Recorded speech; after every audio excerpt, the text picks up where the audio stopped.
मैं आप ये बताओ आरएसएस के अंदर लोगों को जोड़ने की जो क्षमता है वो क्या है? वो लोगों को संस्कार सिखाते हैं, लोगों को परिवार में रहना, उठना बैठना, छोटे बड़ों से बातचीत करना, नहीं समझो, त्याग की भावना, वो सब सिखाते हैं और उसके जरिए अपनी जो आइडियोलॉजी है उनके ऊपर थोप देते। ये स्वार्थ हो गया ना। तो स्वार्थ के साथ में कांग्रेस हुआ या बहुजन समाज हुआ कैसे आगे बढ़ेगा? इसमें ये बनेगा, कुछ लोगों को कुर्बानी देनी पड़ेगी। नहीं तो वो उन्होंने कमेटी भी बना दी है, छोड़ भी दिया है।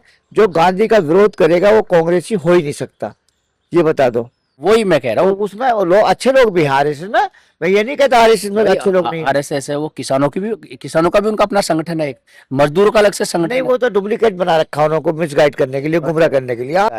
कांग्रेस में जाओगे तो कांग्रेस को कांग्रेस ही काटेगा जी, समाजवादी में जाओगे कांग्रेस समाजवादी को काटेगा। क्यों, ऐसा क्यों है? वो ऐसा ही। अब जैसे कि मैं आपसे एक क्वेश्चन कर रहा हूँ, आरएसएस को लेके चलो ना, कुछ तो होगा उसके अंदर कि वो कहीं ना कहीं देश के लिए अच्छा काम कर रहा है, कहीं ना कहीं कुछ ना कुछ, ना कुछ भी नहीं कर रहा देश के लिए। ये कट्टरता नहीं हुई? कट्टर फिर वो जो सेक्युलर की बात कर रहे हो आप, मैं बताऊँ क्या करे, बताओ ना। मैं कहना क्या चाह रहा हूँ, वो भाई ये तो अंग्रेजों को मुखबर थे यार, इनका इतिहास पढ़ो भैया। नहीं मैं ये नहीं कह रहा हूँ, वो तो डेफिनेटली गलत है, मान रहा हूँ, लेकिन पूरी तरीके से गलत नहीं हो सकता कोई भी। नहीं, उसमें आरएसएस में कुछ लोग अच्छे भी हैं। हाँ, और सेवा दल के लोग जो है नारे राहुल गांधी जी के नहीं लगा रहे, और एक आदमी ने लगाने की कोशिश की तो उसको भी हटा दिया।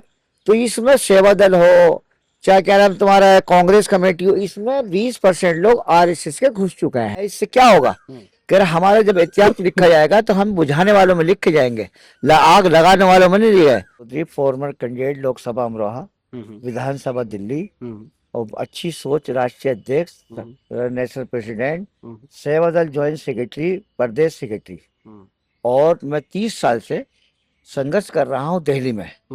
और हमने समाज के लिए, देश के लिए, विकास के लिए हमेशा काम किया और करते रहेंगे मरते दम तक। ये हमारे परिचय है। हम जब जो है लोहिया को पसंद करते हैं, हम गांधी को पसंद करते हैं, हम बाबा साहब भीमराव अम्बेडकर जिन्होंने संविधान बनाया और इस देश को दिया अधिकार, उसको पसंद करते हैं। चौधरी चरण सिंह जी को पसंद करते हैं, मधु मिले जी हैं, बापू कालदाते थे, ये जितने भी सेकुलर लोग हैं ये समाज के लिए, देश के लिए लड़े हैं। अब ये जैसे सरकार आ गई, इनकी 12 साल नहीं हुआ इनको, अभी मुसलमानों की बात करते हैं, दलितों की बात करते हैं, बिछड़ों की बात करते हैं, बेवकूफ बनाते हैं। 764 वर्ष मुसलमानों ने इस देश पे हुकूमत करी। सीतापुर रहा, रामपुर रहा। उन्होंने तो कभी किसी को बाहर भगाया नहीं, उन्होंने तो कभी लूटा खसोटा नहीं देश का। ये दलितों के लिए हमेशा काम किया, क्योंकि दलित जो है ये पिछड़ा तबका है। हमारे हदीस ये बताता है कि जो पिछड़ा, सामाजिक न्याय जिसको बोलते हैं, सामाजिक न्याय का मतलब ये होता है बराबरी।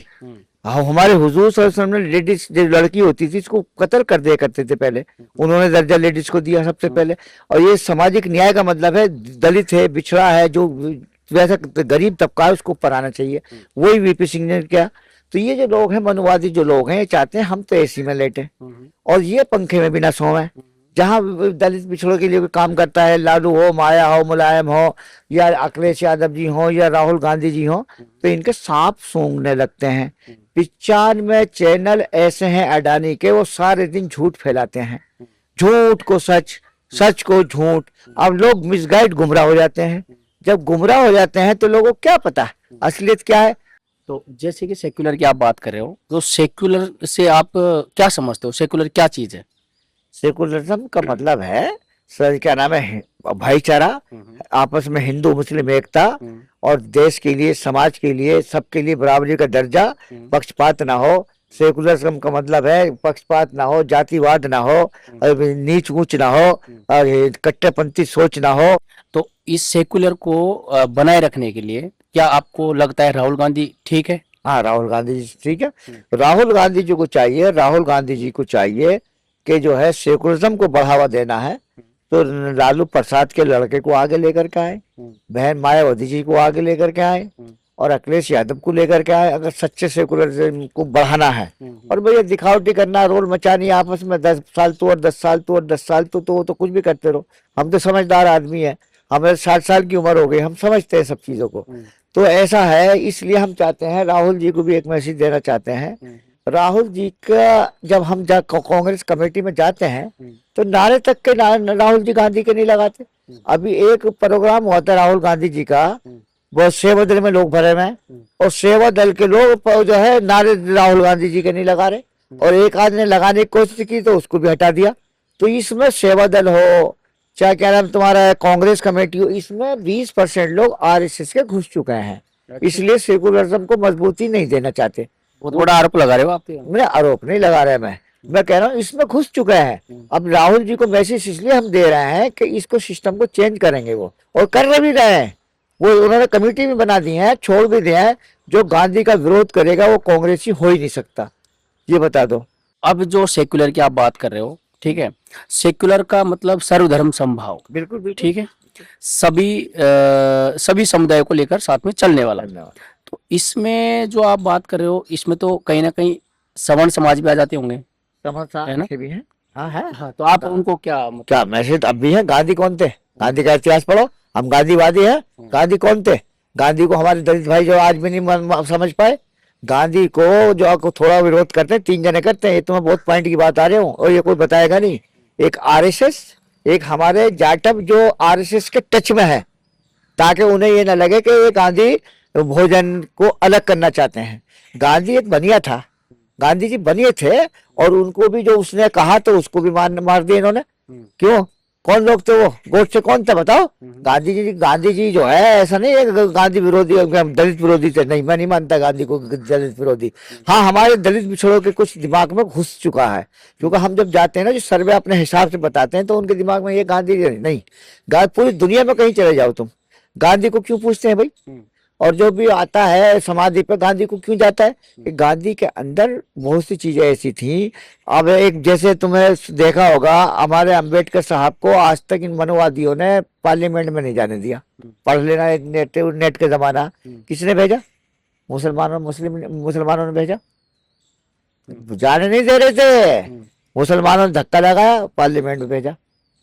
समझे? देख लेना रिकॉर्ड उठा करके। तो इसलिए जो है वो चाहते नहीं थे अम्बेडकर पार्लियामेंट में जाए, मनवादी। तो जब समझ गए कि भाई ये सामाजिक न्याय का आदमी है, क्योंकि हमारे इस्लाम ये सिखाता है, हमारे इस्लाम में छोटा बड़ा ये कोई चीज नहीं है, जिसके अंदर इंसान है तो वही सबसे बड़ा है। सभी को साथ लेके चलने वाले हैं, है ना? तो सबके साथ लेके चलने वाले, तो कहीं ना कहीं हर समुदाय अपना एक पहचान रखता है, अपनी उनकी एक दायित्व होता है। तभी वो समाज, ऐसा तो है ही नहीं कि मतलब उनका पहचान नहीं है, उनके कोई अच्छे काम नहीं है और वो इतने आगे बढ़ चुके होते हैं। अब जैसे कि मैं आपसे एक क्वेश्चन कर रहा हूँ, आरएसएस को लेके चलो, इतना कुछ तो होगा उसके अंदर कि वो कहीं ना कहीं देश के लिए अच्छा काम कर रहा है, कहीं ना कहीं कुछ ना कुछ, कुछ भी नहीं कर रहा देश के लिए। ये कट्टरता नहीं हुई? फिर वो जो सेक्युलर की बात कर रहे हो आप, मैं बताऊँ क्या करे, बताओ ना। मैं कहना क्या चाह रहा हूँ, वो भाई ये तो अंग्रेजों को मुखबर थे यार, इनका इतिहास पढ़ो भैया। नहीं, मैं ये नहीं कह रहा हूँ, वो तो डेफिनेटली गलत है, मान रहा हूँ, तो? लेकिन पूरी तरीके से गलत नहीं हो सकता कोई भी। उसमें आरएसएस में कुछ लोग अच्छे भी हैं। हाँ, इतना कुछ तो होगा उसके अंदर कि वो कहीं ना कहीं देश के लिए अच्छा काम कर रहा है, कहीं ना कहीं कुछ ना कुछ, कुछ भी नहीं कर रहा देश के लिए। ये कट्टरता नहीं हुई? फिर वो जो सेक्युलर की बात कर रहे हो आप, मैं बताऊँ क्या करे, बताओ ना। मैं कहना क्या चाह रहा हूँ, वो भाई ये तो अंग्रेजों को मुखबर थे यार, इनका इतिहास पढ़ो भैया। नहीं, मैं ये नहीं कह रहा हूँ, वो तो डेफिनेटली गलत है, मान रहा हूँ, तो? लेकिन पूरी तरीके से गलत नहीं हो सकता कोई भी। उसमें आरएसएस में कुछ लोग अच्छे भी हैं। हाँ, ये बात मैं मानता हूँ। आरिफ बेग थे एक हमारे जान पहचान वाले थे, समाजवादी के दामाद थे आरिफ बेग, वो आरएसएस में थे। हमने कहा जी हम इस प्रोग्राम में नहीं जाएंगे, रफाकत वो मुझे बुलाया उन्होंने, कह मुझे यहाँ छोड़ दो। वो आरिफ बेग वो उसमें तो बोला जी मैं इस प्रोग्राम में नहीं जा सकता आपके साथ। आप ये कह रहे भाई आरएसएस के, हम तो अपने प्रोग्राम हिंदू मुस्लिम एकता पे रखा है, सेकुलरिज्म के पर रखा है एक।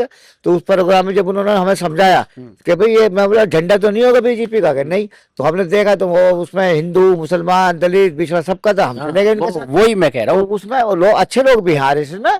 मैं ये नहीं कहता आरएसएस में अच्छे लोग नहीं। आरएसएस है वो किसानों का भी उनका अपना संगठन है, एक मजदूरों का अलग से संगठन नहीं, वो तो डुप्लीकेट बना रखा उनको मिसगाइड करने के लिए, गुमराह करने के लिए। आरएसएस का यार ये देखो, मायावती को नकली बना दिया इन्होंने, चंद्रशेखर को लिया है, केजरीवाल को नकली बना दिया, उसको दिया। ये सब आरएसएस के लोग जो है ना, कभी भी ये जो है समाज के लिए, देश के लिए काम नहीं करते, ना बीजेपी के लोग करते। ये तो जो है नहीं करते। एक चीज बताओ, नहीं करते आप, वो तो सब बोलते ही है, लेकिन इसमें एक चीज और है, आरएसएस कहीं ना कहीं वहां पे जाके अगर देखते हैं तो वो लोगों को कनेक्ट करके रखता है।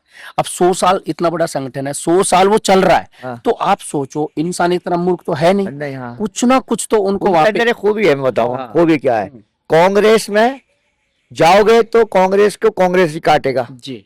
समाजवादी में जाओगे कांग्रेस समाजवादी को काटेगा। क्यों, ऐसा क्यों है? वो ऐसा यूं है, वो चाहते हैं कि मैं बड़ा लीडर बनूं, तो और ऐसी कांग्रेस में कि ये वो भी लीडर क्यों ना है? बन जाए। वो भी अच्छा, क्यों है? वो क्या करते हैं, वो उनके अंदर एक खूबी यह है कि वो जोड़ते हैं, हाँ, वो जोड़ते हैं। वही वही। वो देखता है कि रफाका चौधरी जो है कह रहा हमारे खिलाफ है, तो वो हमारे से लड़ेंगे नहीं, अपना बनाओ। अपने बढ़ाएंगे। अच्छा, ये देख लिया कांग्रेस के लोगों ने या इन्होंने, अरे ये तो नेता ना बन जाए, इसकी टांग खींचो।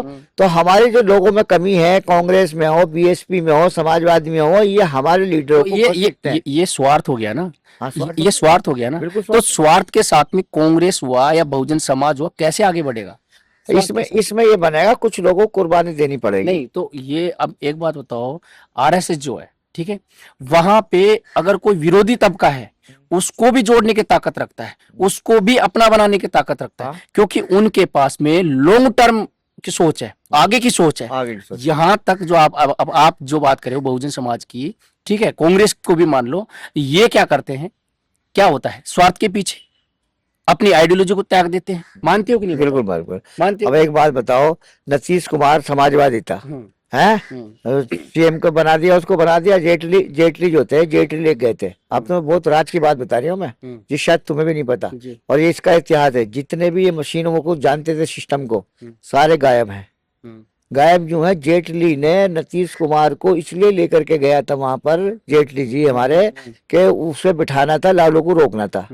तो वहां पर जो है सीएम के अंडर में डीएम में जब आता है, और डीएम के अंडर में जो है आरओ आता है, तो प्रमाण पत्र आरओ देता है, और आरओ जिसको चाहे उसको सरकार बनाएगा। मैं, आप ये बताओ, आरएसएस के अंदर लोगों को जोड़ने की जो क्षमता है, वो क्या है? वो क्या है? वो लोगों को संस्कार सिखाते हैं, लोगों को परिवार में रहना, उठना बैठना, छोटे बड़ों से बातचीत करना, नहीं समझो, त्याग की भावना, वो सब सिखाते हैं, और उसके जरिए अपनी जो आइडियोलॉजी उनके ऊपर थोप देते। समझ रहे हो कि नहीं? हाँ। अपनी जो उनकी मेन आइडियोलॉजी उनके ऊपर थोप देते हैं। उस बंदे को खुद को नहीं पता चलता कि अब मैं किस डायरेक्शन में जा रहा हूँ, और वो कब उस कट्टरता का गुलाम हो जाता है। इस चीज के बारे में आप क्या कहो? देखिए, हम एक ही मैसेज देना चाहेंगे राहुल गांधी जी को, ममता बनर्जी को, और बहन जी को, और जो चंद्रबाबू नायडू को भी कहो, हाँ, पब्लिक को भी, कि ये पब्लिक को जागना होगा। जो उनकी ब्राह्मणवाद की गुलाम बनाने की जो मानसिकता है, उससे लोग कैसे बचे? उनके पास माल है, माल से बचते हैं, माल बांटते हैं, तो बदल जाओ 2 मिनट में, सोच बदल गई। अब जो मजबूत आदमी होगा, तुम्हारे जैसा, हमारे जैसा, वो पैदल चलना पसंद करेगा, गाड़ी में नहीं बैठेगा। हमसे कई बार कहे हमें गाड़ी देख, तो उनसे कहो ना कि अपना जो इतिहास पढ़ो। हाँ, अपना इतिहास पढ़ो, अपने महान जो विचारक रहे हैं, महान अपने समाज से जो निकले हुए, उनकी बुक्स पढ़ो, उनकी विचार पढ़ो। भाई ये है इतिहास पढ़े, लोहिया जी का इतिहास पढ़े, बाबा साहब भीमराव अम्बेडकर की किताब पढ़े, कर्पूरी ठाकुर की किताब पढ़े, चौधरी चरण सिंह जी की किताबें पढ़े, उनकी विचारधारा देखें, जो उनके मधुमिले जी की पढ़े। मधुमिले या कर्पूरी ठाकुर की तो यह हाल तक है, कभी ऑटो में बैठ गए तो पैसा नहीं होता था, चरण सिंह जी देते थे। तो उन्होंने संघर्ष करा, समाज के लिए काम करा, अपने को दिल को कुचला। बिल्कुल, पूंजीवाद के आगे दबो मत हो ना, दबो मत हो। भाई कहने का मतलब यही तो होता है। अपने समाज के जो नेता है, वो क्या होते हैं, समाज उनको भेजता है। देखो, आप जो बोल रहे थे कि इनको जो वोट है, वो इनका कोई काम ऐसा है नहीं, दलित वंचित वर्गों के लिए इनका कोई काम नहीं है, मुस्लिम या बहुजन का कोई काम नहीं है, फिर भी ये सत्ता में कैसे बैठे हुए हैं? इसका मेन कारण क्या है? कारण ये है जो है बेईमानी नहीं थी, 3 सेशन समझ लो, वही लेकर के आऊँ मैं। 3 सेशन के जमाने में ये आए, जब ये देख गया हम ऐसे तो आ नहीं सकते, तो इन्होंने क्या करा है कि मशीनों के माध्यम से काबिज हो गए। अब जब मशीनों के माध्यम से काबिज हो गए, तो जितनी भी जुडिशरी थी उसको चेंज कर दी इन्होंने, समझ लो मेरी बात, चेंज कर दी। जब डीएम इनका आ गया, सीएम इनका आ गया, पीएम इनका आ गया, जीएम इनका आ गया, सारे थल सेना, वायु सेना, संस्थाओं को कमजोर कर दिया। तो संस्था में सारे लोग इनके घुस गए, तो फिर कहाँ चलेगी तुम्हारी? संस्था को कमजोर कर दिया, जो लोकतंत्र है, हाँ। ठीक है, संविधान को नाम मात्र का बना दिया, संस्थाओं को कमजोर कर दिया, बराबर। अब बात ये थी जो अपने जो नेता लोग है ना, जो अपने नेता लोग हैं, वो इनकी गोदी में जाके क्यों बैठ जाते हैं? भैया वो टूटे हुए होते हैं, कुछ तो कॉन्फिडेंस होता है उनको कि भाई मैं गलत काम नहीं करूंगा, जमीर को नहीं बेचूंगा। कुछ बेपैतनी के लोटे होते हैं, जैसे नीतीश कुमार जी थे, और बताइए 85 जो गए, जहाँ उसको सत्ता मिले, खड़े खिचड़ी खानी होती है, सत्ता को 2 मिनट में इधर पलटी मार देंगे, तो उनकी कोई विचारधारा नहीं होती, कोई विचारधारा नहीं।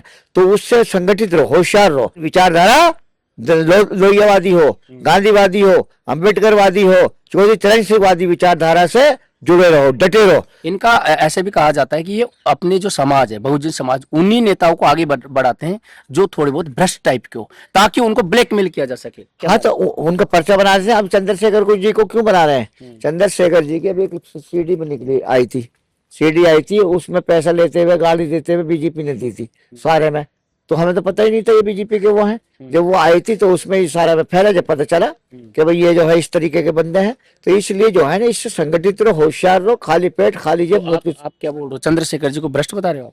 भाई भ्रष्ट नहीं बता रहे, उसको मजबूरी पर जो फाइल बना के आगे रख देंगे। यूपी में जब वो मुकदमा किया था, तो योगी से मिलवाया किसी ने, मिलवा करके कुछ समझौता हुआ, समझौता को उस विचारधारा में चल रहे। एमपी भी बन गए, सिक्योरिटी भी बन गई, कोठी भी मिल गई। अब वो उनके वो नगीने से आते हैं लोग। उनका जो प्रोपेगेंडा है वो समझाना है लोगों तक, अपने लोगों को ये बताना है कि उनके ऐसे ऐसे प्रोपेगेंडा होते हैं, वो किस तरीके से अपने को डाइवर्ट कर देते हैं, किस तरीके से वो सत्ता पे काबिज है, किस तरीके से अपने विचारों को वो कब किस रूप में बदल देते हैं। भाई वो प्यार, उनका नरमी है, नरमी भी होती है, ठंडे भी होते हैं, पैसा भी होता है, माल भी होता है, सब कुछ माल होता है, माल से सारा सिस्टम बदल जाता है। बहुत आगे हैं, फिर ठंडे होते हैं बहुत। और ठंडा आदमी जो होता है ना, वो बहुत नाश कर देता है। वो आरएसएस में बहुत ठंडा आदमी मिलेगा, इतना ठंडा आदमी होता है कि बहुत खतरनाक होता है वो। एक ही मैसेज देना चाहता हूँ मैं तो, अगर चाहे वो दलित हो, बिछड़ा हो, जाट हो, गुर्जर हो, अखिलेश यादव हो, राहुल गांधी हो, मायावती हो, चंद्रबाबू नायडू हो, या जो भी है, विलेज पेपर को हटा दो, टेंसेशन इलेक्शन कमीशन को हटा दो, विलेज पेपर ले आओ। सरकार तुम्हारी कहीं जाने की जरूरत नहीं, किसी की जरूरत नहीं, अपना तुम्हारी सरकार बन जाएगी। लिख के लेटर हेड पे दे सकता है रफाकत चौधरी, किसी की कोई जरूरत नहीं आरएसएस को। आरएसएस है क्या चीज? आरएसएस 90% लोग मानते हैं इस चीज को, तो सबको सब मानते हैं, सब किसी को भरोसा नहीं है। किसको? ईवीएम पे किसी को भरोसा नहीं है। अरे भाई दुनिया में नहीं भरोसा नहीं, वहां नहीं हो रहा। वो तो 90% लोग मानते तो 90% क्यों नहीं? क्यों पता 5% लोग ही तो ये सिस्टम को चला रहे हैं। 95% लोगों का कब्जा हो चुका, 5% रह गया है। और वो भी जो है क्या नाम है, ये तीसरी ताकत को उसको बनाते हैं। नीतीश कुमार को क्यों ला रहे हैं बार बार? नाम देखा, 17 सीटें हैं, चलना चाहिए अखिलेश यादव का, मायावती का नाम, चंद्रबाबू नायडू का, नीतीश कुमार जी का क्यों चलता है? क्योंकि वो इनसे मिला हुआ है। अगर वो हटेगा तो ये सिस्टम जो 12 साल का रहा है, ये क्रोधेगा नहीं, हाथ में वो नहीं करेगा। नाम जरूर होगा कि पलटी मार दी, पलटी मरवा देंगे, ये पलटी मरवा के उधर डाइवर्ट कर देंगे। ये खेल ऊपर से ही होता है। ये कुछ दिन में देखना 15 विधायक चले गए बीजेपी कांग्रेस के छोड़ के, किसी में चले गए, उसकी सरकार बनवा दी। ये सब ड्रामा है, ये जो आप देख रहे हो, ये सब ड्रामाबाजी चल रहा है। जब तक तुम बैलेट पेपर नहीं लाओगे, कुछ भी कर लो, रफाकत चौधरी लिख के लेटर हेड पे दे सकता। तुम्हें आरएसएस की जरूरत नहीं, हमें भगाने की, अपना भाग जाओगे, भगा दोगे तुम, लेकर आ जाए सड़कों पे। बैलेट पेपर लाओ, लोकतंत्र बचाओ, संविधान बचाओ, ईवीएम सरकार को भगाओ,